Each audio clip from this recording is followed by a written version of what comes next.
Hoje a bola rola e como rola lá em Casiaca, mais precisamente no estádio Kleber Andrade, União e Vasco. Vamos falar tudo sobre o jogão. Desperta, Vascaíno!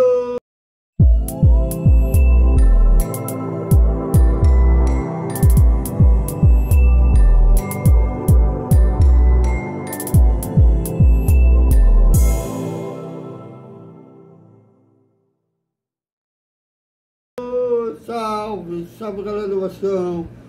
Bom dia para todo mundo. E logo mais às 9h30 da noite, o Vasco dá um pontapé inicial na Copa do Brasil. Aliás, o Atlético Mineiro, na verdade, que dá um pontapé inicial, né, jogando contra o Tocotinense, né, e o Vasco aí fazendo um segundo jogo do ano da Copa do Brasil contra o União Rondonense pela primeira fase da Copa do Brasil. Lembrando que agora, diferente dos últimos anos, o melhor time ranqueado pela CBF não tem mais a vantagem de empate, que daria o Vasco se continuasse nesse regulamento a vantagem de empate, mas não tem mais. Quem vencer avança para a segunda fase da competição, que vai render uma boa grana para o classificado. E se houver empate nos 90 minutos, decisão por pênalti. A Copa do Brasil tem que ser uma das prioridades do Vasco em 2005, até porque é o caminho mais curto para a Libertadores, junto com a Sul-Americana, caminho mais longo é o Campeonato Brasileiro. Mas esperamos aí uma boa vitória, até porque seria vergonhoso ser eliminado na primeira fase, que daria um belo prejuízo financeiro para o Vasco. E não só isso, como seria vergonhoso também por ser eliminado um time que não está nem na Série D do Brasileiro. Eles estariam, só que eles venderam a vaga. Então, só disputa o campeonato local, seria bem vergonhoso ser eliminado pelo União. Mas todo cuidado é pouco, já que é uma competição que eles vão dar a vida para aparecer no cenário nacional. Então, sem subestimar um adversário. Bom, e por falar no adversário, vamos começar com a União, comandante do jogo. Esse jogo não foi em Mato Grosso, porque a diretoria do União vendeu o mando de campo para lá no Casiaca, no Kleber Andrade, lá no Espírito Santo, por R$700 mil. Mas não deixaram de ser mandante do jogo por causa disso. E nada melhor que falar do União Mato Grossense, Derek Bueno, do site Globo Esporte de Mato Grosso. Fala, Derek! Olá, amigo, tudo bem? Falar um pouquinho do União, clube de Rondonópolis, que fica a cerca de 200 quilômetros aqui da capital Cuiabá. O Colorado, que é considerado a segunda força do futebol mato-grossense, foi finalista do estadual nas últimas 3 temporadas e vem de um resultado bom no Campeonato Estadual, um empate em 2-2 com o Cuiabá na última rodada. O União, que já está classificado para a próxima fase, e chega com um pouco mais de tranquilidade para esse jogo tão importante contra o Vasco. Falar um pouquinho da Copa do Brasil, pela 12ª vez o clube vai disputar essa competição e busca pela primeira vez avançar de fase em sua história. Nessa partida, o técnico Leandro Senna relacionou 22 jogadores e a única dúvida está no meio-campo. Se ele opta por permanecer Gianotti no meio-campo, Gianotti, que foi bem na partida contra o Cuiabá na última rodada, inclusive marcou um gol, ou se ele retorna a essa escalação o meia Tomás, que vinha sendo titular, mas acabou sendo poupado nas últimas 2 rodadas devido a um desconforto muscular. Tomás, que começou bem o Campeonato Mato Grossense, Tomás também que é revelado pelas categorias de base do Palmeiras, então é um jogador muito importante no esquema tático do Leandro Senna. Lembrando que o União não tem desfalques, então deve ir com força máxima para essa partida. A escalação deve ter Fernando Nunes no gol, Arthur Amorim, Benê, Márcio Luiz, Geandro, Yuri, Natan e Carlão, Bigode, Tomás, ou então Gianotti e Vitinho. Então o União está definido para essa partida tão importante contra o Vasco. O jogo jogo vai ser fora de casa e quem sabe pode pintar uma zebra, e é isso que o torcedor colorado espera para essa partida tão importante contra o Vasco. Pessoal, essa foi a informação do Colorado, até a próxima, um abração. Galera, como vocês podem ver, um adversário que vai jogar pela vida contra o Vasco.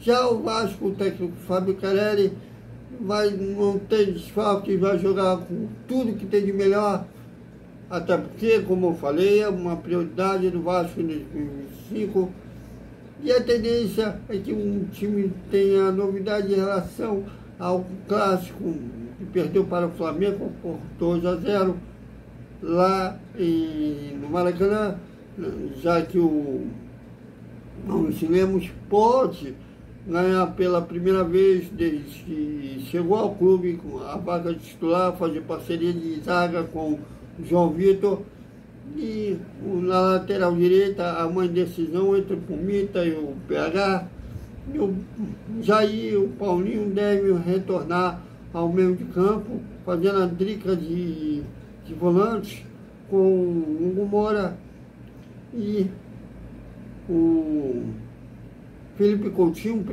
o principal armador, né, municiando a dupla de ataque formada pelo Lucas Anguelli e Paredes.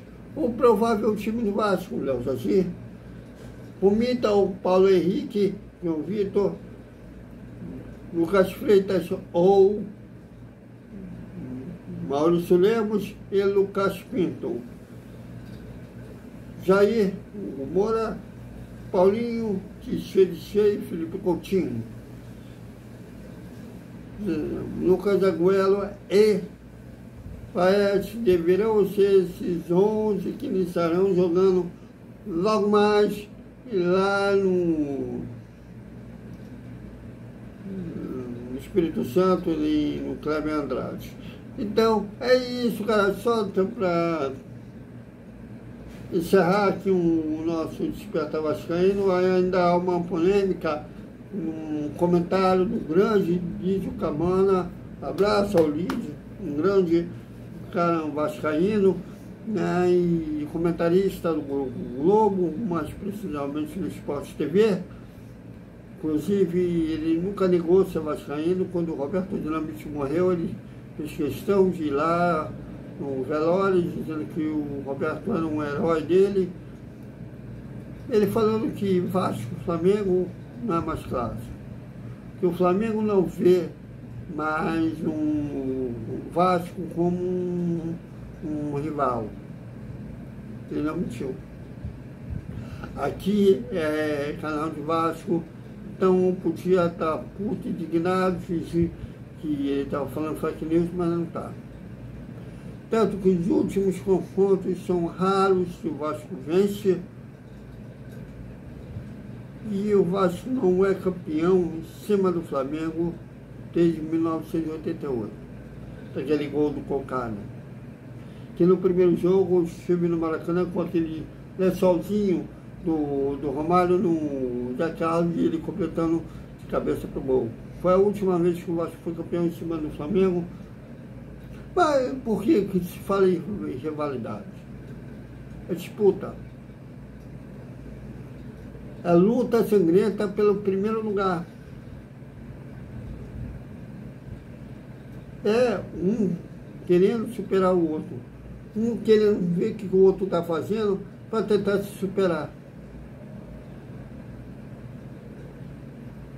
Hoje não. Hoje o Flamengo não vê mais o Vasco como uma ameaça. Infelizmente. E a cada passo que essa diretoria está fazendo, como as outras fizeram, fica difícil voltar a fazer que o rival que tem ganhado pelo menos um título por ano, ou 2 títulos por ano. Desculpe, já que no ano passado eles ganharam o Carioca e a Copa do Brasil. nós ganhamos o que depois de 2011? O Carioca de 2015, 2016, beleza, e depois? Nada.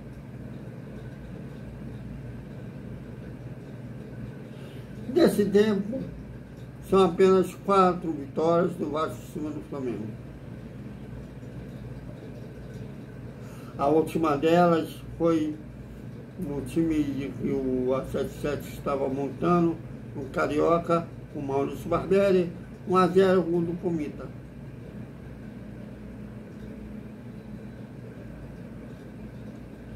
Então, por mais que nos doa, por mais que me doa, infelizmente, deve ter doído a ele também, não está errado. Pergunte a qualquer torcedor do rival se eles acham o Vasco hoje um rival. Inclusive, no último jogo, eles estão cartazes falando de ex-rival.